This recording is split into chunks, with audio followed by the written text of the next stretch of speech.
Chapter 4, which is on stress, emotion, and coping in sports and exercise.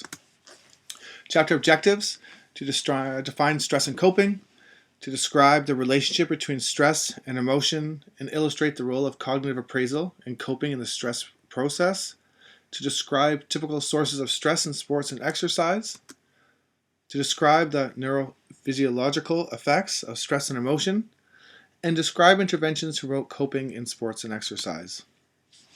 Now, the concept of stress is frequently used in our everyday conversation, and it has proven very challenging to define. Carpenter in 1992 described this concept of stress most often in that having two meanings. First, it can represent what is often referred to as stress response, and that consists of the physiological and cognitive effect and behavioral reactions. So, what we think, how we feel, how the outward expression of emotion turns into behavior when we are faced with heavy demands. So, the example the textbook gives is a few minutes before attempting a difficult alpine ski trail. It is not rare that athletes and even amateur skiers will experience increased blood pressure, heart rate, and perspiration. All those things that your body is getting ready for a stress response. The stress response serves a very adaptive function for human beings and athletes in particular, and are more able to get pumped up and get the adrenaline flowing to achieve what we call peak performance when there is sympathetic nervous system arousal. And we'll get more into that a little later. The second approach to defining stress is consider the processes that link situational demands, things in the environment, with individuals' reaction to the outcomes of that experience. So the previous experience that we've had and the outcomes that we typically expect will then influence how our stress response is.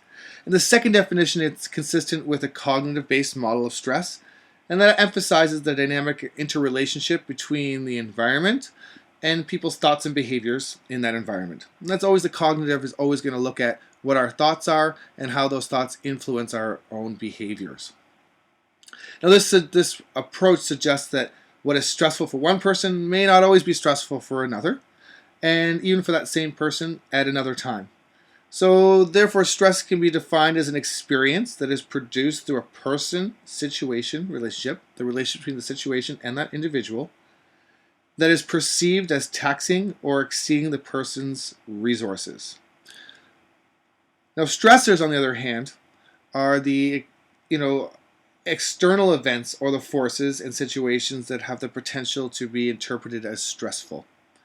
Examples of potential stressors include playing in a championship match, getting injured, being yelled at by a coach or a personal trainer, or losing the national team funding or facing increased fitness club fees. The implication is that each athlete or exerciser might interpret situations and stressors in unique ways. Now, the more we're going to look into later, the more experience you have in a certain stressful situation, typically the less stress you will feel, given if you have a positive outcome going through that stress. Now, stress, emotions, and appraisal. And so the concept of stress is closely tied to the concept of emotion. Now, Richard Lazarus was a prominent researcher in the area of stress and emotion and coping, and he suggests that the concept of stress and emotion are indeed similar. He also said that we can learn more about what an individual is experiencing, what a situation means to an individual, and how that individual is likely to respond by looking at specific emotions that is experienced rather than by looking at the more general concept of stress. And Lazarus stated that each discrete emotion is said to tell a different story about a person's adaptational struggle. For an example, we say that we are stressed about something. We could be referring to feelings of guilt, anxiety, or fear, or a combination of both. The concept of stress is much similar than the concept of emotion, and as a result, it tells us much less information about the person's experience than was happening in that situation. Lazarus identified 15 more core emotions in his cognitive motivational relational theory, CMRT, and it includes both positive and negative emotions. His list of emotions include anger, anxiety, fight, guilt, shame, sadness, envy, jealousy, happiness, pride, relief, hope, love, gratitude, and compassion. And now, to date, sports and exercise psychology research has been dominated by the study of anxiety, because there's typically anxiety. If we can reduce that anxiety, the athlete will perform better. With some research attention paid to other, negative and positive emotions. So Lazarus CMRT is useful because, each of the emotions he identified has a core relational theme that describes the essence of the relationship between a person and their environment. So, for example, the core relationship theme for anxiety is that a person is faced an uncertain existential threat. They have to appraise that threat, and it suggests that when someone is experiencing anxiety, they are not sure of what will happen. They're unsure of the outcome, when it will happen, or even what can be done about it. If we look at a competitive anxiety when it comes to sport, much of the stress that is experienced is simply the result of not knowing what the outcome will be. Will I perform well today? Will I win? Will I lose? And we can also see an example of this in the previous vignette that's at the beginning of the chapter, where Jessica's anxiety stems from being unsure of what others will think of her. But both stress and emotions depend a lot on what is at stake for the individual and how they perceive resources to cope with that situation. So, the primary appraisal, from the definitions of stress and emotion, we can see that someone's interpretation of the situation, or their cognitive appraisal, is a key concept. And Lazarus suggests there are two components, primary appraisal and secondary appraisal.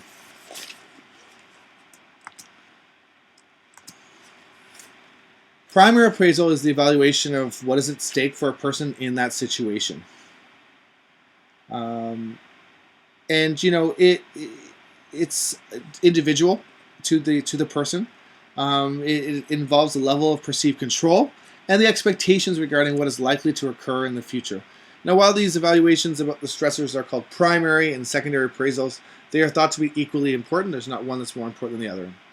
The cognitive appraisal process, primary and secondary appraisals, can result in various kinds of psychological experiences, including feelings of harm and loss and threat and challenge. Now, the harm-loss appraisal refers to the evaluation of a situation in which psychological damage has already been done and the loss is irrevocable. So, for example, a university athlete may experience stress over not being able to play Canadian inter-university sport as a result of using up her 5-year eligibility. Her personal identity might be strongly tied to being a member of that university team, and once that identity was taken away, she or he could struggle in his or her search for a new identity. Now, threat appraisal refers to the anticipation of harm that may occur or is likely to occur. An example would be a weightlifter who is fearful of maximum weight testing because of the potential for injury or the embarrassment of lifting a maximum weight that is lighter than it is for everyone else. And lastly, challenge appraisal, on the other hand, stems from the interpretation that although there are obstacles in the way, they can be overcome. For example, University of Victoria field hockey player Ali Lee said before the championship game, "My body is so tired. I've got bruises and scratches on everything. But your mind can carry you a lot further than your body can. We have a great rivalry with UBC and U of A, so it doesn't matter who. I just want to win this the right way and earn this."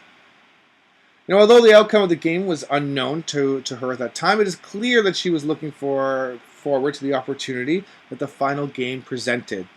Now, recent progress has been made in the delineating the conditions typically associated with threat and challenge appraisals. Now, according to the theory of challenge and threat states and athletes, challenge appraisals are likely to be experienced when someone has a high level of self-efficacy, perceived control, and the approach achievement goal orientation.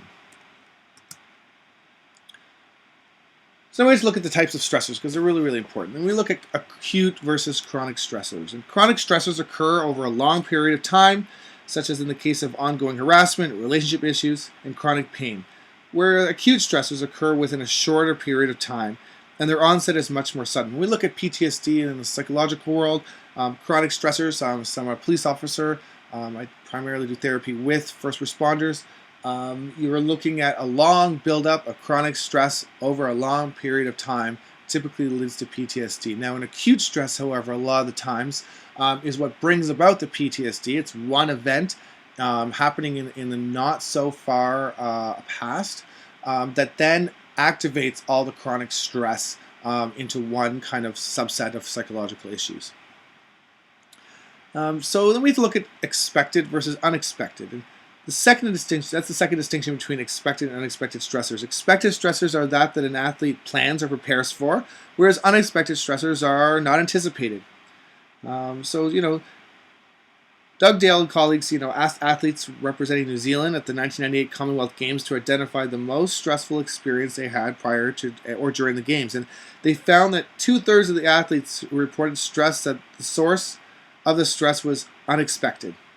Examples that were given by these athletes include things like transportation delays, poor food, bad refereeing decisions. One of the study's most interesting findings, however, was that athletes perceived the unexpected stressors to be more threatening than the expected ones. And that suggests that athletes might experience more or less stress depending on the type of stressor they face. And, the third distinction is, competitive stressors versus non-competitive stressors. And competitive stressors would be that are experienced prior to, during, or immediately following competition. And they include making mistakes in competition, and injury, poor officiating, and expectations from others. Where non-expected stressors would be those that are related to sport, but not directly part of the actual competitive performance. And they include, having to deal with the media, travel, rehabilitation, team meetings, etc. For example, Noblet and Guilford 2002 interviewed professional Australian Football League players, and they reported competitive stressors like poor technique and constant pressure to perform and high performance expectations, as well as a wide variety of non-competitive stressors, including job insecurity, long training sessions, lack of feedback, constant public scrutiny, and difficulty balancing sports with commitments. Organizational stressors are obviously important to look at, and they're environmental demands associated primarily and directly with the organization within the individual is operating. And we can see that a lot. The way that an organization is organized, good or bad, will directly influence an athlete. Fletcher and colleagues identified 5 categories of organizational stressors that were reported by professional and non-professional athletes. And number 1 was factors intrinsic to the sport, like training and competition load, travel, accommodation arrangements, and risk of energy. 2 were roles that the sport organization, being team captain, responsibilities associated with being an athlete in a particular team or organization. 3rd was sports relationship and interpersonal demands, such as lack of support, poor leadership, and abrasive personalities. 4 was the athletic career and performance developmental issues like income, fundraising stressors. We know that athletes have to constantly look for funding. And concerns about position on the team or meeting career goals.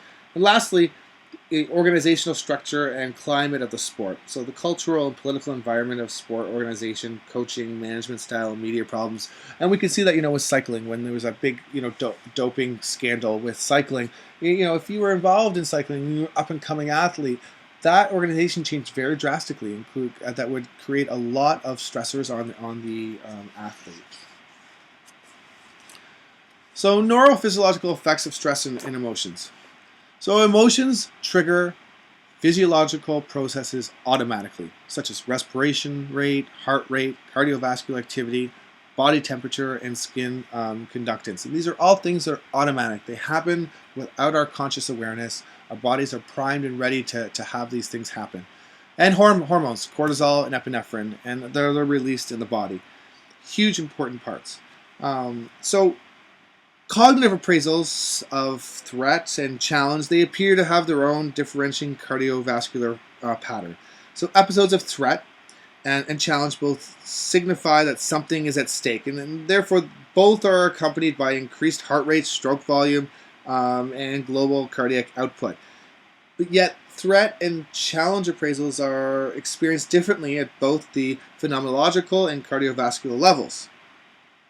So, episodes of challenge appear to produce more increased in the ventricular contractility while simultaneously generating a decline in vascular resistance. And these cardiovascular processes, they enable more blood to circulate in a more effective manner. And threat appraisals also increase cardiac output, heart rate, and stroke volume, but do not result in decrease in vascular resistance. And that's really interesting. The increased stroke volume during threat appraisal faces serious roadblocks, and the relative absence of reduction in vascular resistance could explain why perceived stress is often associated with increased blood pressure.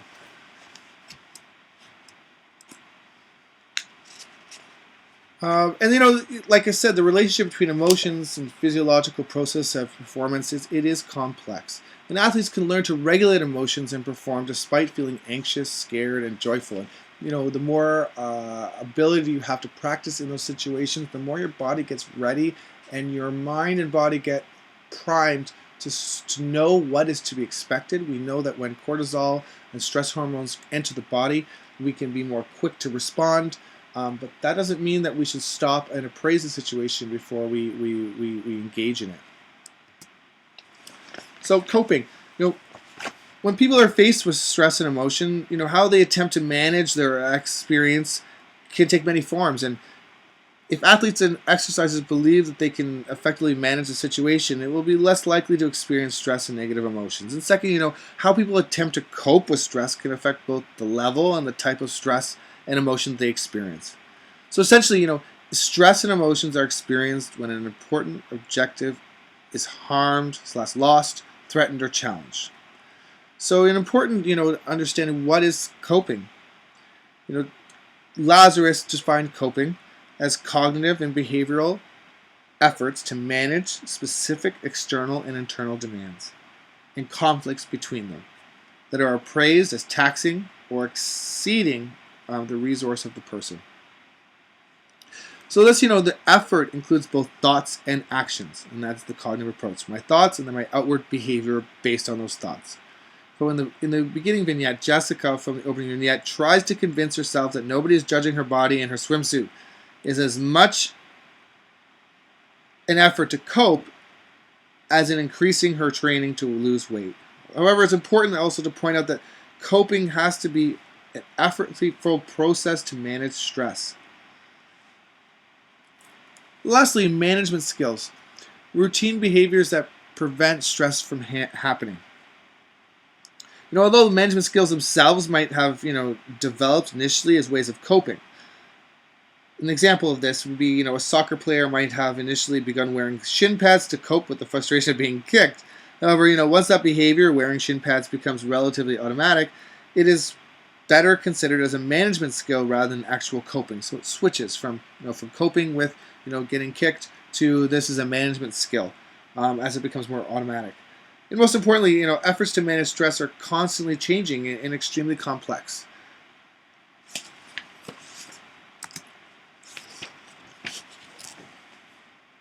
It obviously depends on the appraisal and on available resources and expectations, and efforts shift based on strategies that are effective. So, what are coping strategies? We have the micro and the macro analytical approaches. The microanalytic approach is specific coping strategies provide rich description of coping techniques. Coping techniques differ across sports and situation and provides no information on why the strategy is used. So an important macro level distinction often made in the literature is between problem-focused coping and emotion-focused coping. The problem-focused coping refers to efforts that help people change the actual situation in some way. Seeking information to improve performance, changing tactics to beat an opponent, or confronting a teammate to resolve a conflict. And adopting new equipment to gain a competitive advantage is a good example for that. An example, a few years ago, Canadian speed skaters began using clap skates, and those are skates with a spring-loaded hinge under the heel, in order to deal more effectively with the stress of increasing performance demands in world-class speed skating. And Katrina Lemaitone, a Canadian speed skater who won a number of Olympic medals and broke many world records, had to adjust to clap skates during her career and had a great deal of success with them. Now, emotion-focused coping is is an attempt to change the way a situation is attended to or interpreted. It's how we view the environment and how we appraise that environment individually. And it is to deal with the emotions that arise during that situation. An example of emotion-focused coping would be an exerciser who tries to convince him that no one in the gym actually cares about the exercise he or she is doing. Now, the last one is avoidance coping, and it's just removing yourself from that stressful situation. When we talk about fight, flight, or freeze in a stressful situation, this is a fleeing. This is sometimes it's better to avoid that stressful situation. Common example in the sports world would be, the athlete abandoning the pursuit of an important personal goal or avoiding a situation that creates feelings of anxiety. And a lot of the times when we look at cognitive behavioral, etc., lastly, usually there is an integrative approach. Gaudreau and Blondin, they developed a framework for coping that consists of 10 coping strategies regrouped under 3 broader dimensions of coping. So we have coping strategies and we have coping dimensions. And the coping dimensions are task-oriented, distraction-oriented, and disengagement-oriented. Each of those have their own strategies that go along with them. So for task-oriented, it would be thought control, controlling how we perceive the information, logical analysis, being able to work through those thoughts in a logical way, effortful expenditure, understanding what kind of resources we have, making sure that we only expend them to the appropriate level that we need them to, seeking support, social support, family support, etc., relaxation and mental imagery as ways to reduce stress, reduce the mind in order for us to focus more on the task or the sport at hand. Direction-oriented coping would be social distancing, removing yourself socially from certain situations we find stressful in the sports world. Let's say the media. If you're not great at that, you might want to distance yourself from that. And relaxation, getting your body to a more restful position before you engage in that sport. And lastly, disengagement would be, resignation, disengagement, removing yourself from the sport altogether or that situation, and venting of unpleasant emotions, which would be a cathartic kind of release. For task-oriented, coping aims to deal directly with the sources of the stress and its resulting thoughts and emotions, whereas, disengagement or oriented coping and distraction-oriented coping are 2 forms of avoidance coping. So in disengagement coping, the athletes are using strategies to disengage themselves from the process of trying to make progress on a personal goal. These avoidance strategies, however, need to be distinguished from distraction coping, in which the athletes momentarily focused on internal and external stimuli that are unrelated to the stressful situation. Emotional regulation. Emotional regulation is really, really important because it is basically taking a look at the process by which individuals influence which emotions they have, when they have them, and how they experience and express these emotions. That's a huge field of psychology and understanding, okay, I feel an emotion. How much should I feel? Or how much do I feel first? Be aware of how much do I feel. Should I feel that much? And then actually working through them in order to potentially regulate that emotion a little more. The first time you think of breaking up with somebody, extreme emotion. What we do during those times, typically we will never do again in our life because it's the first time we're experiencing it, we don't know how to cope with it, and our emotional regulation is usually off. Then as we get more experience with that and be able to work through that emotion of either letting somebody go or moving on from a relationship, we then allow ourselves to become more emotionally regulated. Because when we have more experience with it, we've processed it, and we know what to expect. So 5 emotional regulation strategies, which are really important, in order to understand how we can potentially modify our emotion. And they are situation selection, situation modification, attentional deployment, cognitive change, and, response modulation.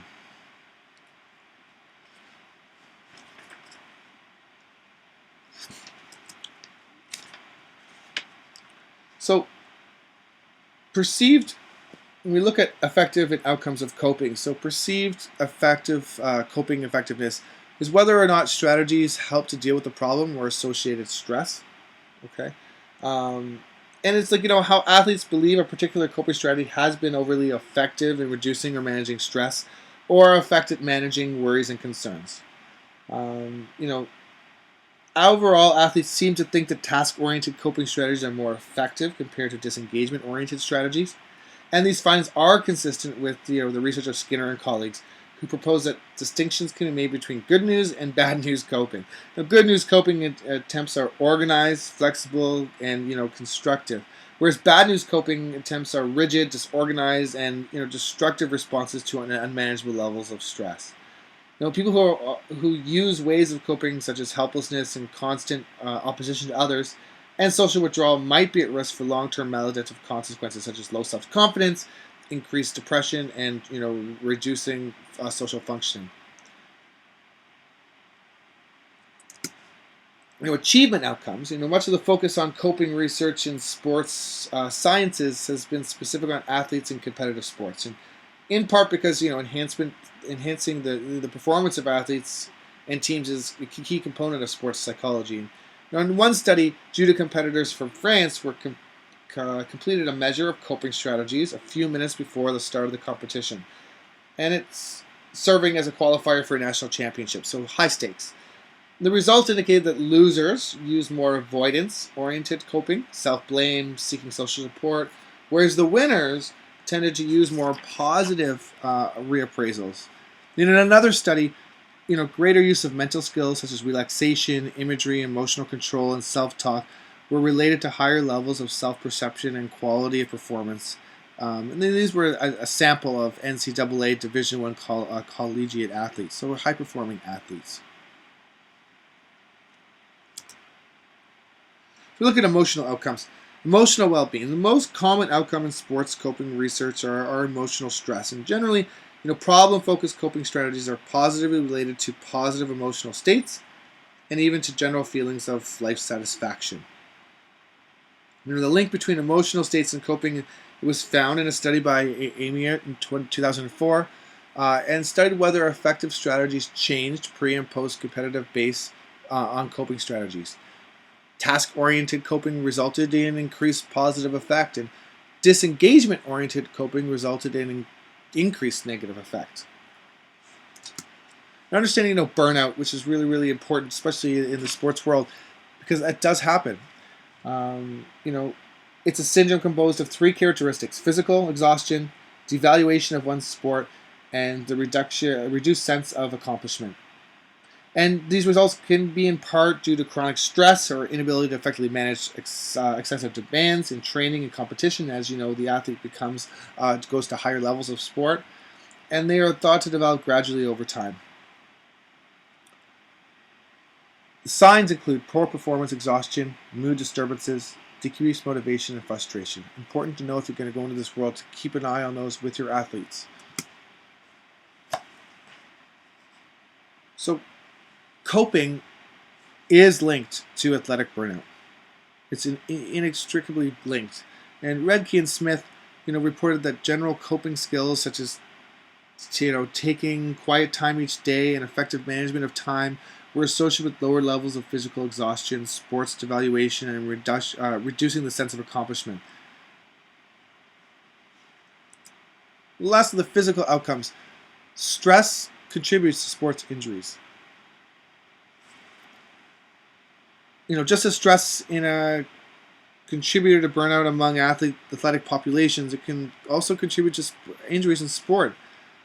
And how can this happen? Well, anxiety can contribute to athletes' muscle tension, change in information processing, the way that we allow our muscles to how quickly they would respond, and increased susceptibility to distraction.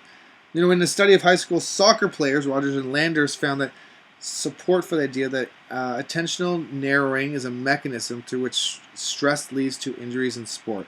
And they also found that injured athletes reported significantly more negative life events than non-injured athletes. Distractibility plays a big part in that.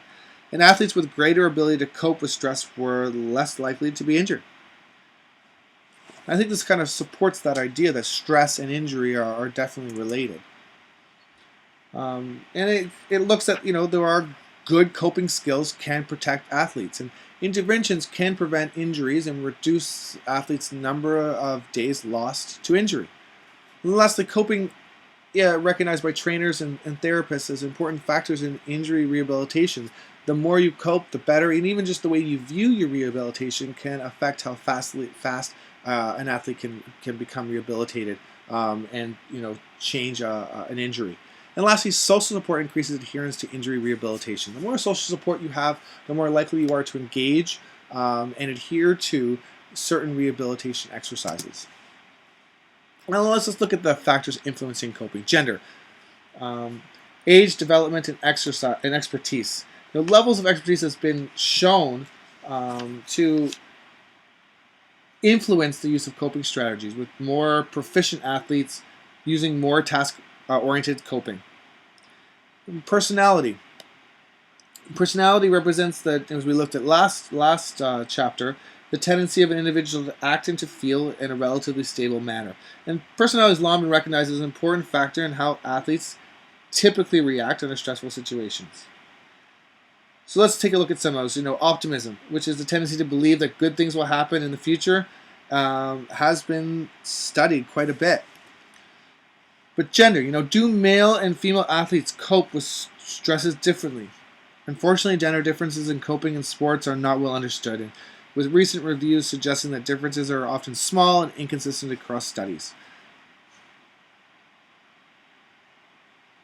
So, Tamers and colleagues propose that there are different views to explain potential gender differences in coping. Role constraint theory, states that differences in stress are primarily the result of the different roles men and women play in society, as opposed to inherent gender differences. Such as beach volleyball provides a good example, because women might have to develop coping strategies to manage self-presentation concerns that men do not, simply because the expectations of what they wear in competition. And on the other hand, gender socialization hypothesis predicts that males and females learn to use different coping strategies to manage the same types of situations. And through sex role stereotyping and role expectations, females more than males are generally encouraged to express their emotions and turn to others for emotional support. While male and female athletes may cope using some different strategies in specific situations, it appears that the type of stressors that the athlete's appraisal and the stressor may be just as important in predicting the athlete's coping strategy. So how the individual actually will appraise that situation will directly influence how they deal with it.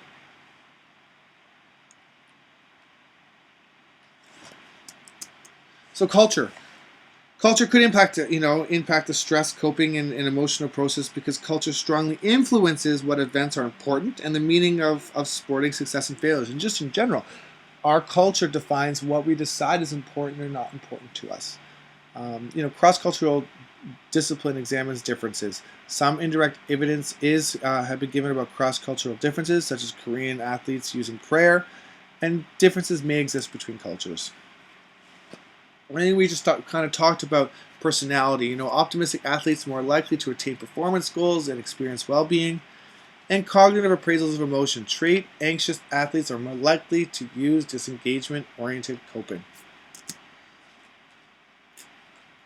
So, social environmental factors.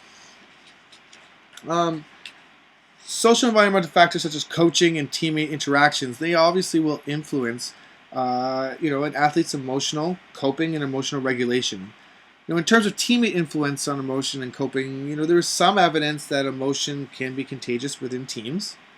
Athletes' positive, happy moods have often been associated with the moods of their teammates during competitions. And soccer players' celebratory behaviors after a successful penalty kick, have been associated with the team's eventual success. Negative emotions, however, has also been described as a cancer on the team and can be contagious, spreading a destructive, negative emotional coping strategy throughout the team.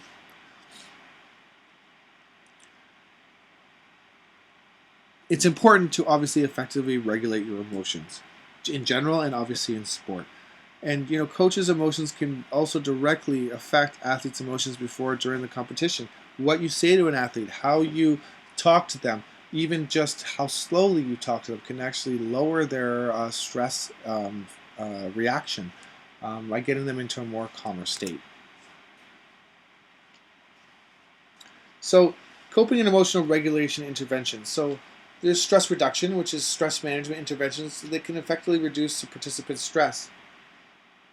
22 of the 23 studies that used a randomized control trial research design have shown that stress management intervention can be effective to reduce stress of participants. But only 50% of studies examining stress and performance outcomes have shown that stress management interventions can be effective to simultaneously improve performance and stress-related outcomes. An important aspect, though, is self-compassion, and that's the desire to be moved by one's own suffering and a desire to alleviate that suffering.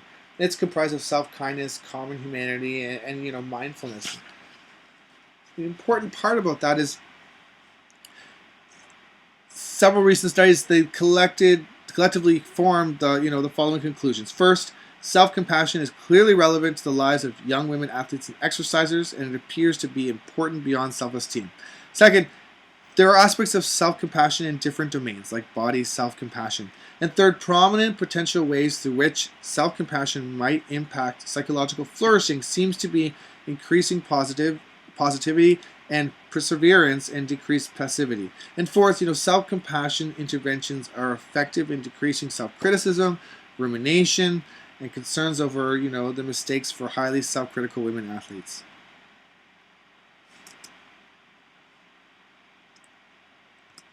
Expressive writing. Another strategy that might be useful to help coping with stress in sports and exercise is expressive writing. Expressive writing is often part of the therapeutic process, and it's typically associated with the improvements in both physical and mental health. It's likely no surprise that self-compassion interventions, which focus on the development of healthy conceptualization of the self, also often employ writing tasks focused on each component of self-compassion, so self-kindness, common humanity, and mindfulness.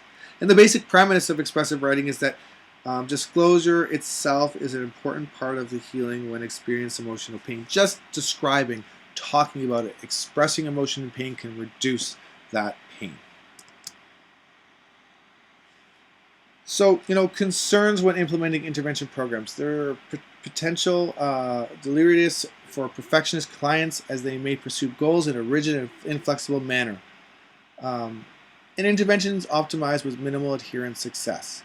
So these are kind of the things we need to look at. If your athlete has a more perfectionistic outcome, these kind of interventions may not work very well for them because they'll try to be completely perfect. And especially when it comes to expressive writing, your job is not to be perfect. There's no perfect way. It's just a skill you learn to express yourself and remove some of that stressful thought process and put it on paper or even express it verbally. So, some of the myths. Elite sport is inherently stressful. Not necessarily. It's typically how an individual will appraise that situation. Exercises always reduces stress. That's not true. It really depends on a lot of factors. We looked at gender. We looked at, cultural norms. We looked at, how the person appraises that potential stressful situation matters. And the myth, dropping out of sport or stopping exercise is an effective coping strategy. And we know that is not true because sometimes athletes will feel even worse and more stressed afterwards rather than finding more effective, more positive, stressful outcomes.